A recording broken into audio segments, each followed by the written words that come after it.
the light started flickering, and I saw brown stuff, which I know today is the building coming down. Next thing you know, we were slammed. I was thrown on my back, and I literally just grabbed my helmet for dear life because it was just like indescribable. The only thing I could equate it to is maybe a million freight trains coming down on me. G'day, and welcome to Wellbeing.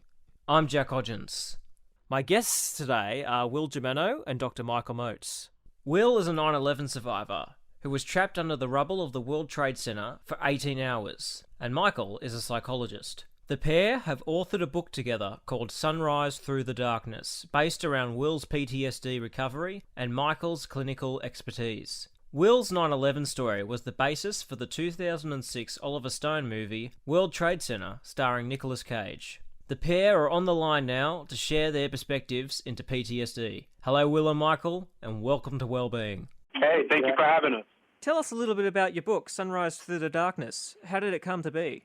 I am a survivor of September 11th, 2001. I was a Port Authority police officer and first responder, survived being buried for 13 hours. Back in 2003, I was asked to speak to a school about just not being afraid. A teacher had approached me who was a friend and said, can you come talk to our children because they're scared to get on planes? And at the time, I was recovering. I still wasn't walking right. I didn't know what I was going to talk about, to be honest with you. I put on my uniform. I was still using a cane. And I went in there, and it just poured out of my heart a story of what happened that day, the lessons that I learned. And over that time period up to that point, I had learned some lessons myself, one of them being from one of my fellow officers who passed that day, Antonio Rodriguez, his wife, because Antonio was from Portugal, and they were going to honor him in Portugal, and his children, two of which did not want to get on a plane. And their mother said to them, listen, we can't live in fear. We're all going to die one day, but if we, falter to the terrorists, we live a life of fear, and they win. And I remember sharing that with the children, and it was inspirational for them. I got feedback right away a couple weeks later where some children, third, fourth, and fifth graders actually absorbed what I said, and they got on planes. Their parents said, my child changed their mind. And after that, it was word of mouth, and people kept asking me to come and speak. And I kept sharing the story, and as it went on, I started seeing the impact that what I had to share with them was doing for them. And I was still in my own journey, to be honest with you. I was dealing with post-traumatic stress disorder, but I would take what I was learning and sharing it with you. And over the last 20 years, by being brave enough, to be honest with you, to challenge myself to live a better life for myself and my family, and through therapy, I have been able to find a very good second lease on life. And for many, many years, people have asked me, Will, do you have a book? Do you have a book? And I said, no, I don't have a book. And then when I tried to put the book together, I was finding a little bit of resistance from book companies. And the reason why was they made a film about what happened to my team and me on September 11th the film is called World Trade Center by Oliver Stone. But I was trying to tell them it's not about the movie. It's really about the recovery, the dealing with post-traumatic stress disorder, the things that, people go home with after facing a tragedy. It doesn't have to be just combat. It doesn't have to be first responders. It could be just people that have had a car accident, lost a loved one. The list goes on and on. And it wasn't until just before the 20th anniversary where I was sitting there and I just said, hey, you know what? I got a good friend of mine, Michael Moats. He's a doctor of psychology. We go back a long ways, and I know that Michael had written books. And I reached out to Mike and I said, Mike, I would love to do this book with you because I can talk. I can't write, but Mike can write, and he's also a psychologist and someone who deals with a lot of military families. And I said, look, if I can tell my story where we can come across and it can help people the way I have found it to help other people I've spoken to over the years, would you be open to that? And luckily he was, and as well as having a publication company that was going to take a step out of their wheelhouse, University Professors Press, to back us up. And that's how the book came to be. And I'm very fortunate, and I couldn't have done it without Michael Moats. And the feedback we're getting from first responders, military, just common people who are dealing with post-traumatic stress disorder. And here's a shocker. Mothers who have had postpartum. I've had doctors reach out to both me and Mike telling us how it's helped women with postpartum. So I didn't realize the reach that our book was going to have. But, along with my storytelling, the way I did it, and Michael was able to transfer it onto paper, and Michael's advice in the book, it's been something very positive and something for me as a survivor that I feel is my obligation is to give back, leave something so the day I'm gone, other people who might be challenged with certain issues as I was will be able to overcome things through reading our book. Is there anything you'd like to add to that, Michael? Other than I definitely, when Will and I talked, definitely believed in the message. I knew Will's heart from knowing him, like you said, we go way back, and know I've known him. I've known his story long before we were going to write this together. I just firmly believed in it. We had a shared vision of not filling the book full of psychobabble, if you will. There's plenty of books that are much more exhaustive on the theory of trauma and the treatment of trauma from an academic and research perspective, and that's not what we wanted.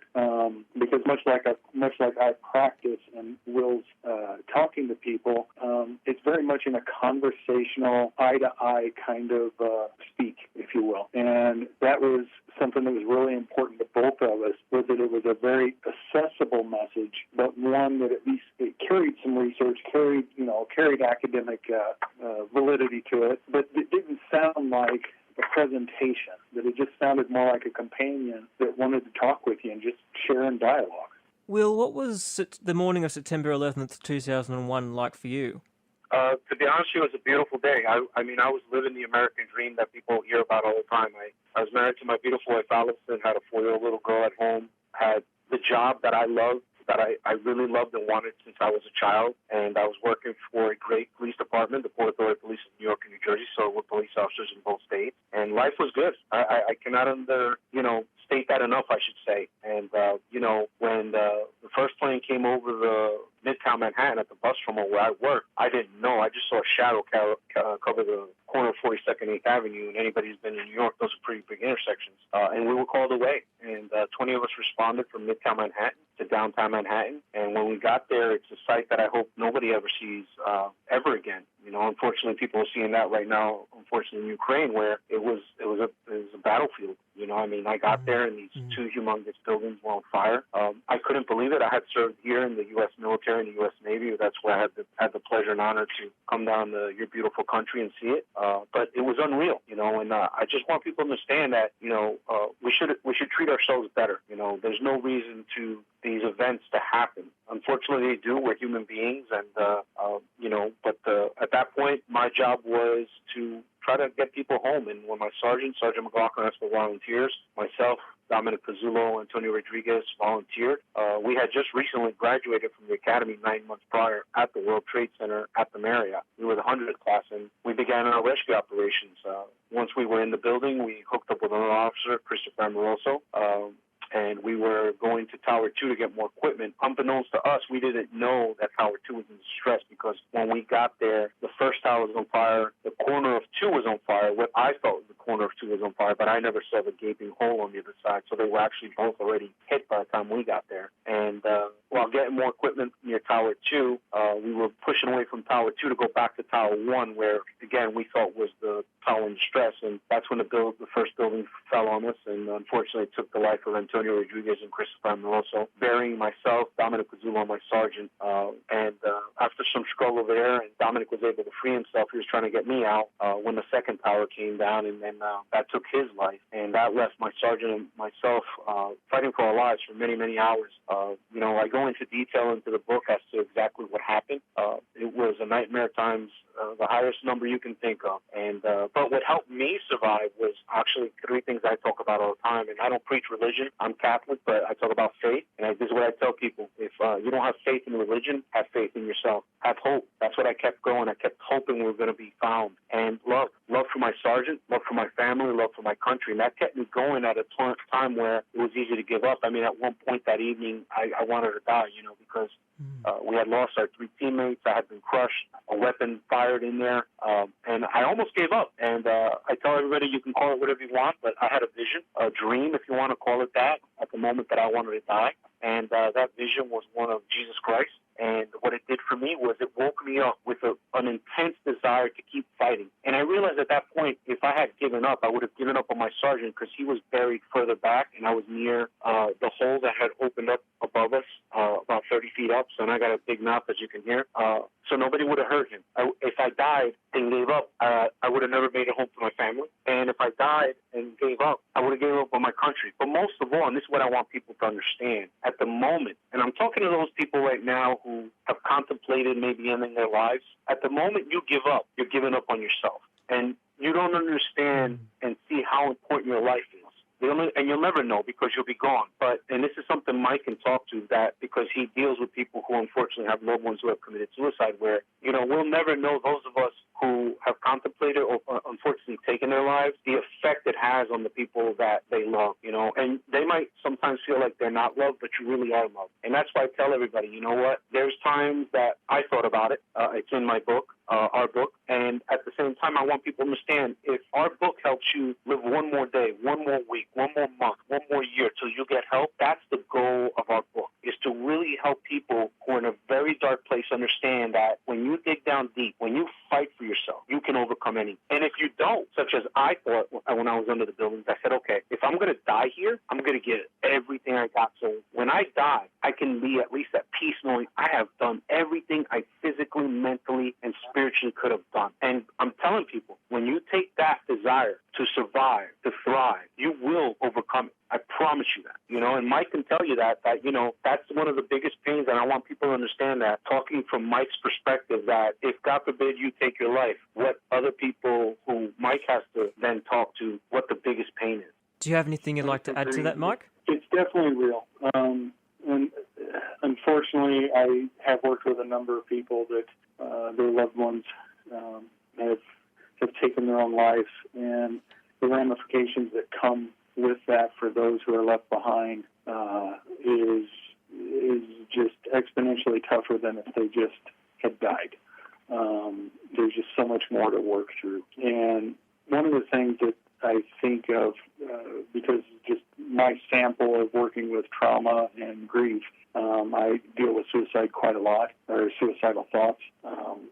And I face it head on. I ask them questions as far as, give me three good reasons to die. And I remember one young lady, she looked at me and she said, "Man, that's messed up." And I said, well, "What's messed up? When we're talking about your life, this is a serious question. You're not picking out a loaf of bread. You're talking about ending your life." And I said, so I think we ought to at least look at it, not just do something without having really thought it through. And the more we talked about it, the more she was able to see. It was hard for her to see because she was so involved emotionally, but she was able to see that at least with life, she had still options. They might be small, they might be few, she may not even want to do them, but there was options. And she began to see that with death, it was really just an escape, which I understood. The pain that she was going through, that she was wanting to escape, the emotional pain, totally understood why the thoughts were there.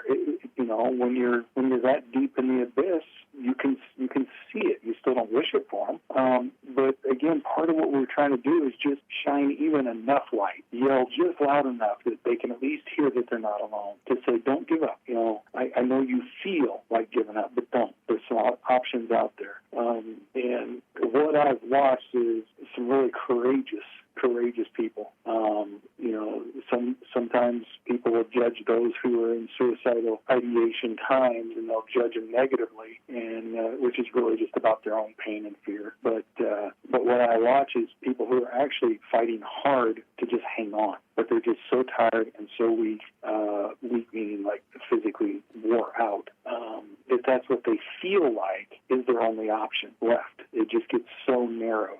And one of the really beautiful things to see is when they actually have just a moment of light and you can see the strength almost come back in. I'm like, okay, I'll give it another shot. And when they do, and they fight their way and claw their way back into, again, I use the difference between living and surviving, when they fight their way back into a life of living, it's just an amazing thing to see, because you can see their internal light, if you will, shining, gratitude that they didn't give up, and that they didn't hand that off, the pain off, to those that are left. And so, yeah, I just keep coming back to that's really our hope, is to reach out to those who feel like they're just kind of drowning at the moment. Let them know that even if it's through pages, we're reaching out. And if you look around, there will be someone there, and just don't give up. You're listening to Wellbeing, a nationally distributed radio show and podcast. My guests today are Will Jimeno and Dr. Michael Moats. Will is a 9/11 survivor with a PTSD journey. Will, what did it look like in the building when it fell? Like, what did you see? Well, we were between Tower 1 and Tower 2, so for those who have never been to New York City or saw the World Trade Center before, they tell there were two huge buildings with a mall concourse level underneath that, it had shops and restaurants and escalators that went down. So we were leaving Tower 2, and you can see into the lobby of Tower 2 through these big glass windows and revolving doors, but we were pushing away from there, heading up this hallway, if you will. It'd be, you'd go up this hallway and make a left, and it was like an L, and it would take you to Tower 1. We were halfway up that initial hallway when we heard a boom, and I turned around and looked from where we were coming, and I saw a fireball, the size of my house in the lobby of 2. And I just stood there. I didn't know what to do. I was holding my helmet. As Port Authority police officers, we're not only trained in law enforcement, but we're the first responders at our facilities, which are like the World Trade Center, the bus terminal, the major airports. So we have all the transportation facilities in New York and New Jersey. And I just stood there, and I didn't know what to do. And one of the things I learned in the military was always follow somebody in that knows what they're doing. And when Sergeant McLoughlin had asked us for volunteers, I knew I would follow him because he was experienced. Being prior military, I had been to several serious calls with him, so I knew he was a leader that knew his job. And I really always tell people, especially law enforcement military, as you go up in rank, don't just be proud of your rank. Make sure you're proud of your knowledge. Make sure you know what you're doing, especially when you're a leader, because people's lives are in your hands. And that day, my life was in Sergeant McLaughlin's hand. And at that point, we happened to stop near a hallway to our right, and that led to a freight elevator. And I didn't see it, but as the first building was coming down, it literally was pushing debris into the lobby where we're at. And Sergeant McLoughlin saw it. He thought it was a car bomb, like they do in the Middle East, where they'll blow something up, let the first responders come in, kill them again. And he told us to run toward the freight elevator, because his thought was if he could get us around the freight elevator, hopefully the beams there might deflect the explosion coming toward us and save his team. We ran toward that elevator. Dominic Pizzulo led the way. I was behind him. I could see Sergeant McLoughlin behind me. And that's when I questioned, Will, what did you get yourself into for the first time? Because the lights started flickering, and I saw brown stuff, which I know today is the building coming down. And next thing you know, we were slammed. I was thrown on my back in a 45-degree angle, looking up. I went for my radio on my left lapel. I was yelling 813, which is our code for officer down. Something hit my hand. I lost that. And I literally just grabbed my helmet for dear life, because it was just like indescribable. The only thing I could equate it to is maybe a million freight trains coming down on me. And the concrete was hitting. Something hit my helmet, which was connected to me with a chin strap, and literally ripped it off. And at that point, all I could do was cover my head with my hands. And it seemed it seemed like it was happening forever, but then it just stopped. And I found myself in a black cavern. After a little bit, I saw a hole about 30 feet up, and light was starting to come in. And when I looked, I was literally buried in a cocoon of concrete, as one of my rescue workers, Scott Strauss, says. When he got to me, it looked like I was literally in a cocoon of concrete, like I just got dumped out of a dump truck of concrete. And shortly after that, that's when the pain started setting in on my left side. Today I know what it was. It was literally a wall fell on my entire left side, leaving my left hand with some movement, my right hand free, and everything else buried. And, it took a little bit, and Sergeant McLoughlin, who was at this point in a fetal position, was stuck in the first collapse, asked us to sound off. We all sounded off, but it was only myself and Dominic Pizzulo. At that point is when we realized we lost Antonio Rodriguez and Christopher Amoroso, and that was heavy. And during that time period, Dominic was able to free himself, because he was buried next to me on my left side, in a push-up position. And the wall missed him but hit me, but he was impacted in the concrete, in the dust, I should say. And he was able to crawl over my face into this small, very small area, and was trying to dig me out when the second tower came down, and unfortunately took his life. And then I go back to what I said before. We fought for our lives for many, many hours. It wasn't until 8 p.m. that night that two Marine reservists and a civilian literally broke the line where nobody was allowed to go in, and we were in the middle of the 16-acre World Trade Center, and they found us. And that's when the cavalry came, New York City NYPD ESU, which is the Emergency Service Unit, their SWAT team, Scott Strauss, Patty McGee, and a civilian that came off the street who was a paramedic, used to be a paramedic. They jumped in the hole, and it took 3 hours of painstaking rescue. They were told to leave us several times because it was so bad. We had an encroaching fire, but these guys wouldn't leave me. At one point, I just told them to cut my left leg off because they couldn't get me out, and they said, no, we're getting you out home. And they did. It took 3 hours to pull me out.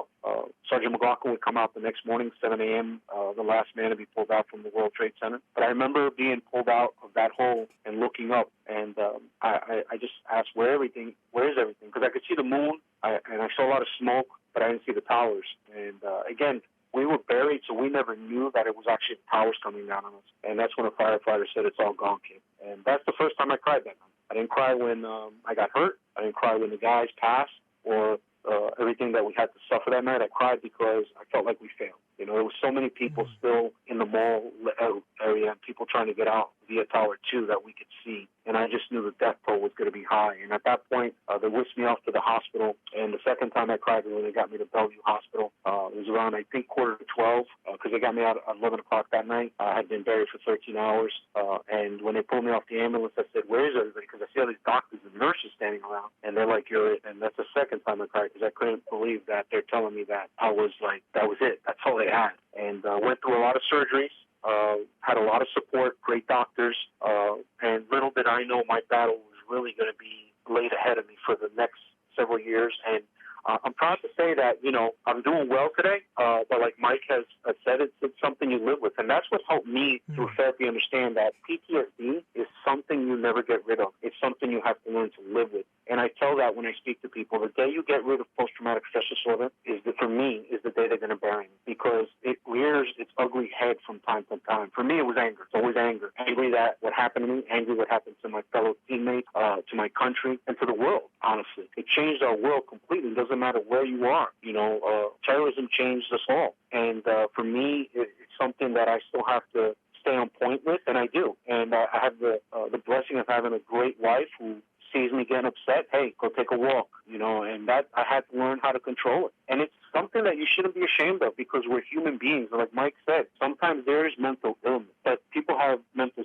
struggles. People have been through traumatic things. And again, remember, what is traumatic in your life, don't make it like, oh, well, I can't compare it to Will Jimeno because he had 2 buildings for him. No, everything that happens in your life is also important. And that's what I want people to understand. And if they can remember through reading our book, through my words and Mike's counseling, that if this guy can survive 220 stories fall on him and live a fruitful life and be able to see his second daughter be born, because my wife Allison was 7 months pregnant when the attack happened, why can't I be able to live a good life and not just survive like Michael said, but prosper, you know, have a great life? And that's what I want people to understand, and that's why me and Mike teamed up to make this, to write this book, Sunrise to the Darkness, and we're very proud of it. Mike, what are your recollections of September 11th?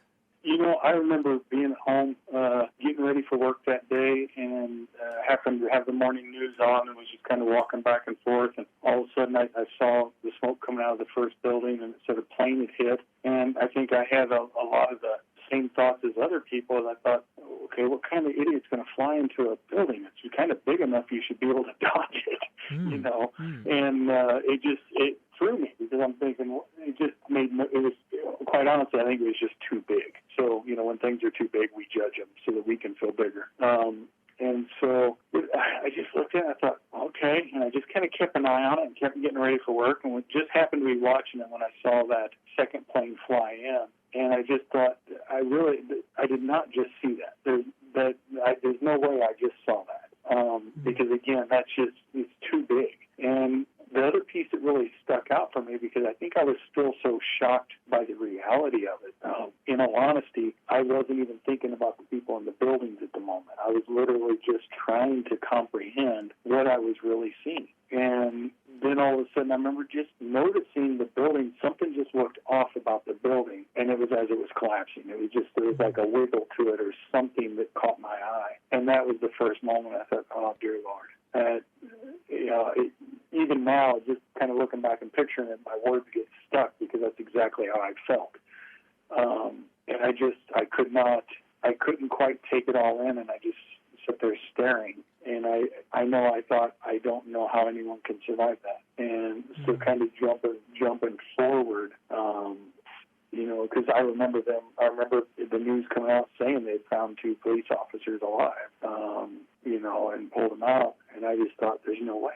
There's no way.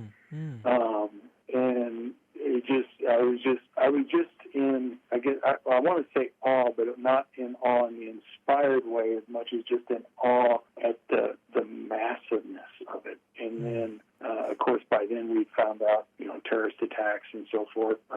And then, of course, the anger come up with just the sheer rage of, seriously, if you want to attack, at least attack a military post, attack something that at least makes sense. If you're going to wage war in more of a respectable manner. But just to kill innocent people. So there was an onslaught of that, and I think the shock of it, and then the reality of the amount of pain that was inflicted on people that had nothing to do with the terrorist war. Those were two things that just really ended up sticking out for me. I'd say more for that day, and then processing on through there. How many people do you think were affected mentally that day? Innumerable, because it's not just those that were there. Because I think of just the grieving alone, whether if you knew someone, whether it was grieving, because grieving's about loss. It's not just about death. Grieving even the myth of the safety within our confines, grieving just the loss of humanity, fellow humanity. You don't have to know someone to have your heart break for the people that are there, the children that lost parents, the children that died. It's international. It's not even just a national thing. I think internationally, you could witness it on TV. You could see around the world that people were heartbroken because, again, it doesn't matter where you're from. It doesn't matter race, sex, religion. It doesn't matter any of that stuff. It matters that we're fellow humans, and just that sheer loss of life and hope, dreams, and all the stuff that happened within that one. Not to mention those that were just that maybe lived but were changed forever in it. I think even with Will, even if we took the story of him being under the building, so to speak, out, but yet just the injury, he had worked for a long time to become a cop. That was his dream.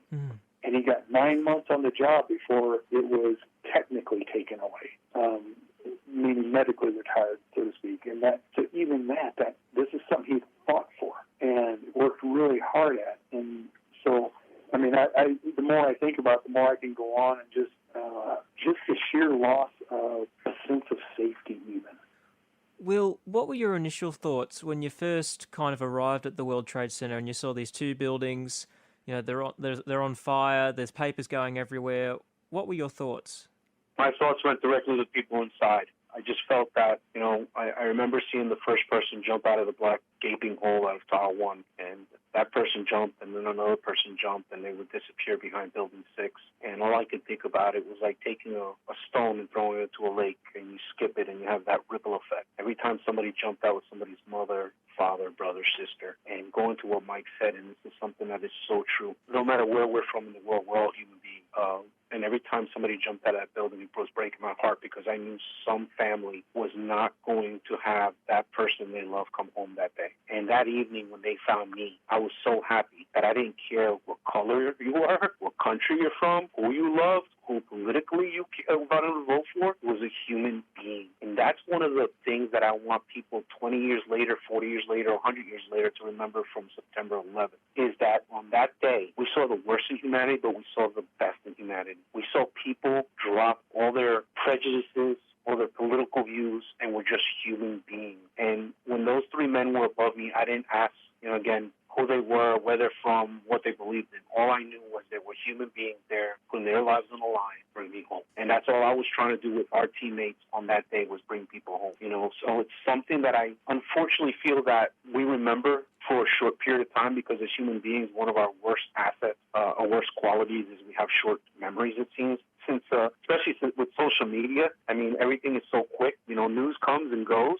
But I want people to remember that we're human beings. We bleed the same, we feel the same, we cry the same, we love the same. And I truly believe there's more good in this world than bad. If they were to show all the good stuff happening in this world, I think the news would be out of business. I know right now we have a terrible, terrible conflict going on in Ukraine, and like going back to what Mike said, today I was working out and I'm watching this news about children being attacked in the theater. I broke my heart. I started crying because those are children. Those are human beings. And I think that if we can each remember to be kinder to each other, to understand that we're human beings and that when someone is in a bad place mentally, it's not that they should be stigmatized. It should be like, hey, what can I do to help you? Maybe it's just lending an ear, we're just checking up on that person. And you as a person who are struggling, be courageous enough to reach out to people like I did.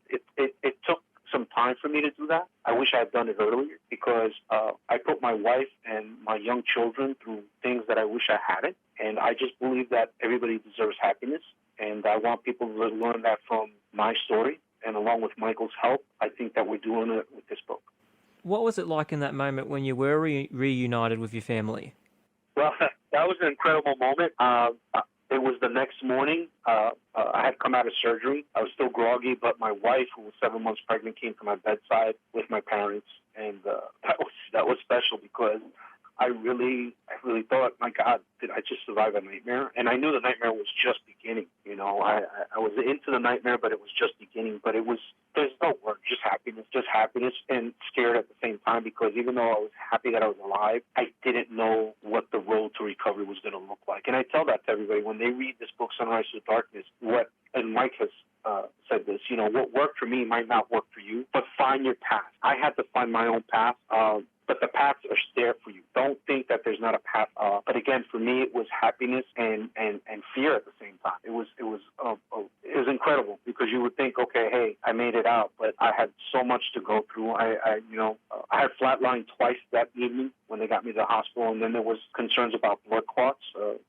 One person that was in the ICU with us had gotten away from the World Trade Center, but took a severe leg. His leg was broken, and not even a week later, he died from a blood clot. Now, here you would think, man, had a severe leg injury, and he should be okay, but he died a week later from blood clot. And, so when you think you're out of the woods, sometimes you're not. And that's where the fear came from. I didn't know whether I was still going to make it. You're listening to Wellbeing, a nationally distributed radio show and podcast.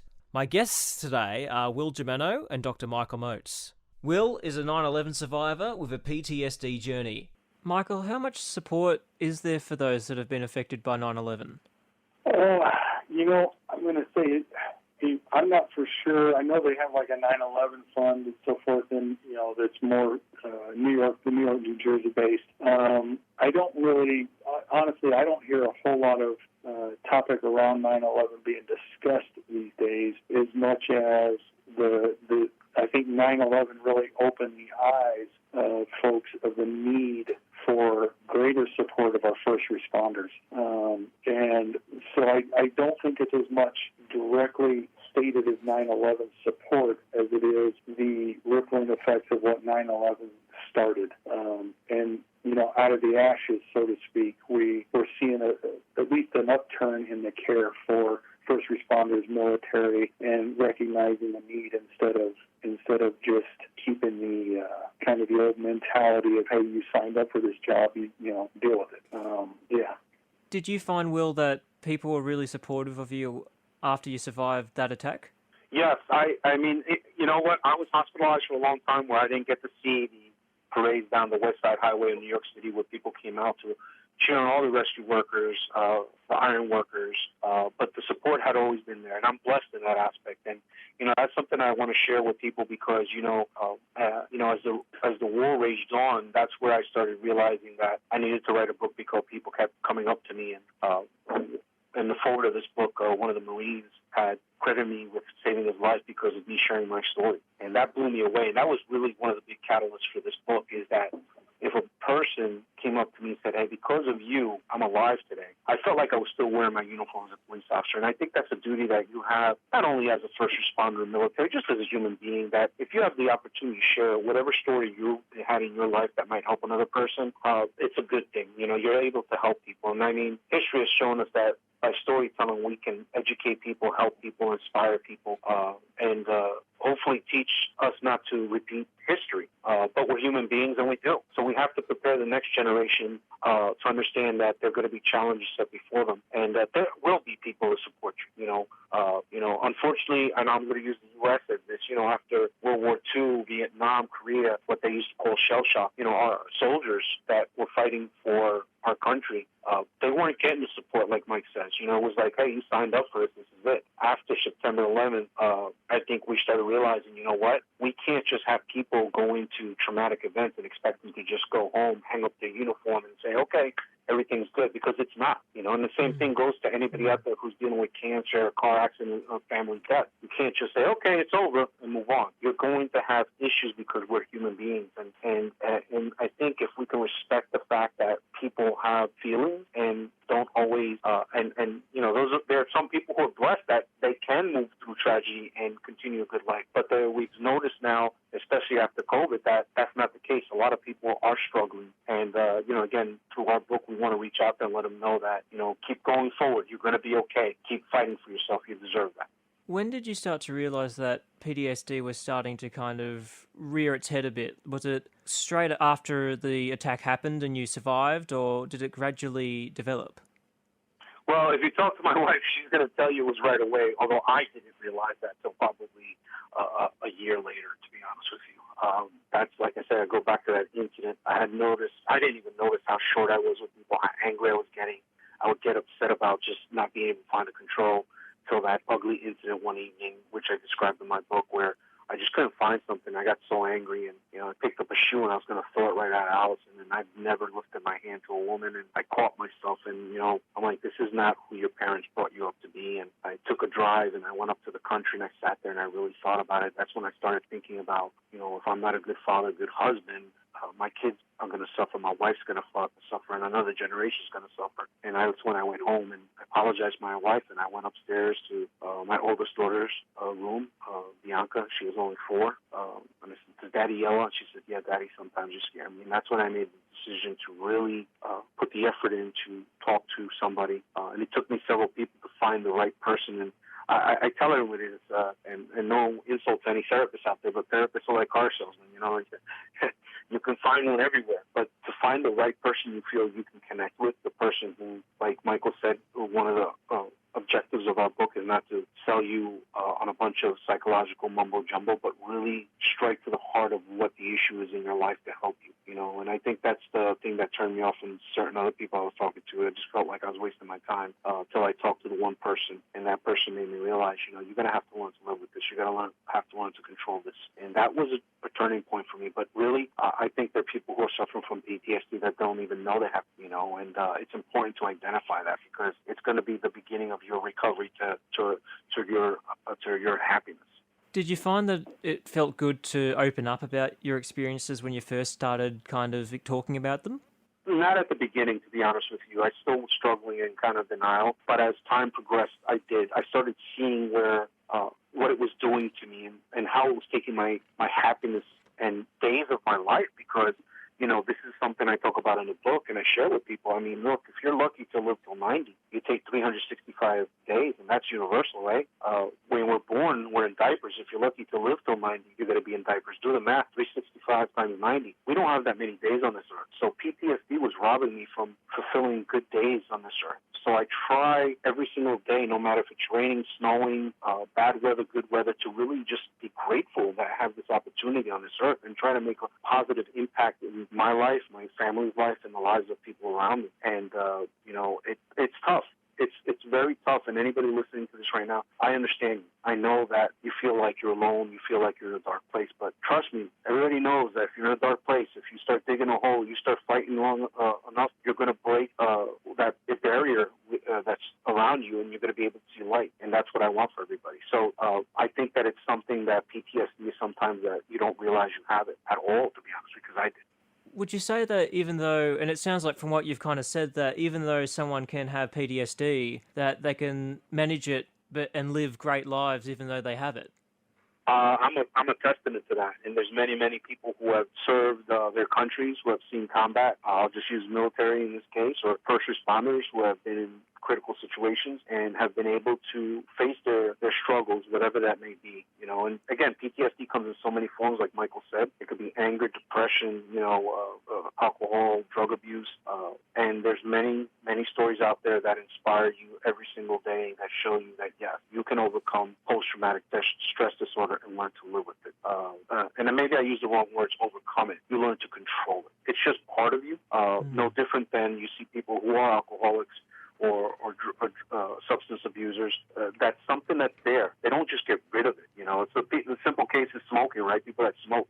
My father was a smoker, and he stopped smoking. And every once in a while, I'll catch him, and I'm like, hey, and he's like, yeah, he called me. Let me get back on the program. And it's just part of life. We're human beings. We're not perfect, and I want everybody listening to this. You are not perfect. There's no such thing. That's why social media sometimes is the biggest lie around. You watch people that are happy every day. Those same people have the same struggles you do. They are no different. So remember that. There's no such thing as a perfect human being. All we can do is become better every single day.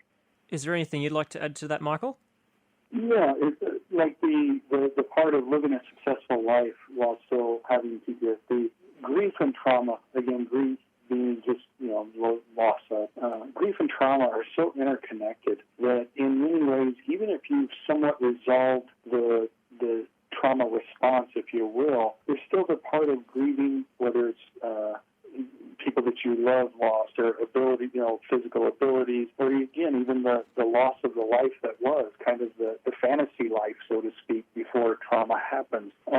There's going to be things that's going to trigger that piece. And so to try to get rid of the trigger itself is really kind of a waste of time. And the best resolution is kind of going back to exercising your response to that. Because even if I all of a sudden came up with some magic formula to remove the trauma response, if you will, from Will completely, and I said, but it will cost you some of the memories of how your brothers fought with you in the middle of that, how your family came alongside you during times of pain, seeing some of the images of civilians helping civilians, you have to lose that. He would fight me tooth and nail because those are too meaningful. They're too important. They're painful. By all means, they're extremely painful, but they're too important of the thing. You can't separate the two. And so part of it is, if it's 9/11, the anniversary of 9/11 comes around, or Ukraine right now with bombings or things happening like that, that's going to hit a nerve that's going to remind him of that. It's going to potentially poke at some of those symptoms. And so, although they're not pleasant, although they're you can't get rid of all of it without getting rid of some of the important pieces too. And that's why it's more about finding acceptance, like we speak of in grief, which has nothing to do with approval. But we find more of an acceptance and a kind of a resolution, if you will, resolve that finds a home for it, not gets rid of it. And then you deal with it when it pops up. If you get triggered by something or just pinpointed, I think let's look at even Ukraine. I think we all get triggered by that because again, it's more attacks on humanity, if you will, when you see some of these images. When you think of the experiences you had, Will, in 9/11, when you think of it today, how does it make you feel, and how do you deal with those feelings? Well, some things do trigger me. The collapse in Miami last year really triggered me because the thought of having someone buried underneath rubble brings me back to being very alive. Seeing Ukraine and watching these bombs go off and buildings and people being trapped really breaks my heart to the point I've cried while seeing the news and have to change the channel. But I try to think of the positive things. I try to think that I'm blessed to have a second lease on life. I'm going to do my best here to make every day as positive as possible. I'm blessed to have a beautiful family and still be interactive with them. I have one daughter that's out of college. The youngest one is a sophomore in college, and I get to be part of their lives. And I try to just do things like right now we're collecting with a friend of mine who was a former U.S. Marine, the first one into Afghanistan. We're collecting first aid and I have a large pile of first aid supplies that we're going to be sending to Ukraine. So I try to just do positive things, and I try to take the negative and put it to the side. So I try to counter the negative with more positive things, and that's what my recommendation would be to people, because it's easy to fall into the negative. It's easy to fall into the dark. It's harder to fight your way out of it, but I choose to fight, and I recommend that to everybody. Make the most of your day by doing positive things. If you're watching too much news and it's depressing you, turn it off. And that's what I do. Hey, I can watch the news, but if it's getting too much for me, I'm able to tell myself, Will, you need to stop watching it and move on to something more positive. You're listening to Wellbeing, a nationally distributed radio show and podcast. My guest today is Will Jimeno and Dr. Michael Moats. Will is a 9/11 survivor with a PTSD journey. Mike, from your experiences, what are the ways that a family member or friend can help someone that has PTSD? You bet. And I'm glad you brought that up, Jack, too, because we actually purposely put a chapter in there where I interview Will's wife. because that's one of the things I watch too, is a lot of our spouses, family members, even just close friends, they're often the kind of the lost or forgotten population that also can suffer vicarious trauma because they're going through it with you. They may not have been through the actual experience, but you think about Allison the whole night, worrying about her husband, and then the months following of the physical rehab, let alone all the emotional stuff that came later. And so I think it's a balance. I think you have to have boundaries because it would be pretty easy to want to overcompensate and try to take care of things for people. And I think there's an element of wanting to take care, just like if anyone is, whether it's ill or injured, you're going to do a little more than normal. But I think it's really important, too, to be able to count on the relationship and have a certain amount of accountability there. Like I know Will spoke, about, in the book he spoke about even a time where he was, reaching back and he was going to grab his daughter in a kind of an aggressive way and caught himself. And again, Allison said, Will, what the hell are you doing? Basically, but probably rougher than that because she's a mama bear. But she was going to hold him accountable to it, and she would challenge him on certain things, but she was just careful in how she challenged. She also was not directive in you need to do this or you need to do that or you need to get over it. It wasn't any of those things, but it was one of those, hey, Will, you think you need to take a walk? And that was just that subtle reminder for Will to be able to go, okay, and then it was his responsibility to take over there from there. So one of the phrases I use a lot in therapy, whether it's just marital conflict, something much more basic, or whether it's PTSD, is we have a responsibility for ourselves. We have a responsibility to our partner. And so, say for Allison, she could not be responsible for Will's recovery or care, or however you want to say that. Those are all different words, but she did have a responsibility to him to at least sometimes mirror, reflect, hold a boundary, because again, otherwise she can also contribute to it. So I think be cognizant of the volatility or potential volatility of the situation. If there's any physical safety concerns, that's a whole different thing. But in general, if people are managing that piece, then make sure that you are honoring the health of the relationship as well, versus enabling symptoms. And then also make sure you're taking care of yourself, because you, the spouse, the friend, the family member, you are also going through something. And again, I can't stress that enough. It's often you will minimize what you're going through because you think that I wasn't the one hurt. I wasn't the one that went through this trauma. And equally as important for you to get some care as well. How do you both think 9/11 should be remembered? Well, for me, I think something that comes from my heart that I tell people now is what I want people to remember from September 11th is the good that came out of that day, not the bad, the good. How we came together, not only for us as Americans, but as the world. We came together. I had so much support from people from around the world that was an incredible, motivating, positive factor for me. And I want people to understand that there's more good in this world than bad. And I want future generations to understand that on the darkest day in U.S. history and questionably world history, we saw the most good that day. The terrorists lost that day. They thought they were going to bring the United States to its knees, but instead what it did was unite the world. People understood that people should not treat each other like this. And that's what I want people to remember. I want people to remember there's more good in this world than bad. And there's tons of stories. I'm a small sliver from that day of the good of that day. And there's countless untold stories that people will never hear of good that day. And it's happening today and every day, whether it be in the conflict in Ukraine or through the pandemic, we saw a lot of good, not just bad. Is there anything you'd like to add, Michael? I would, because the image for me is in those towers were people from all over the world. There were people that were from within the United States as well, both citizens and non-citizens, every race, age, gender, religion, and then when they came down, or even before they came down, in were going our first responders who were also different ages, races, religions. They were natural born. They were immigrant citizens. And I think of that kind of that paradox that, and both of them were going just to work that day. Some went in just going to work in the morning. The other ones went in after the tragedy. But they were all just going to work for their families, for reasons that were meaningful to them. And even following, I think about the unity that we all felt. And again, it wasn't just a national level. It was all around the world. And I know there's parts that, were also, happy because they saw it as an attack on the U.S. But generally speaking, all around the world we were unified at the base level of humanity, which was not negating the differences that we have, but instead, in my opinion, honoring that all those differences are still all in one. Back to that, we had all the differences going to work that morning, and then all the differences went in. There was no separation there. It was just humans being humans.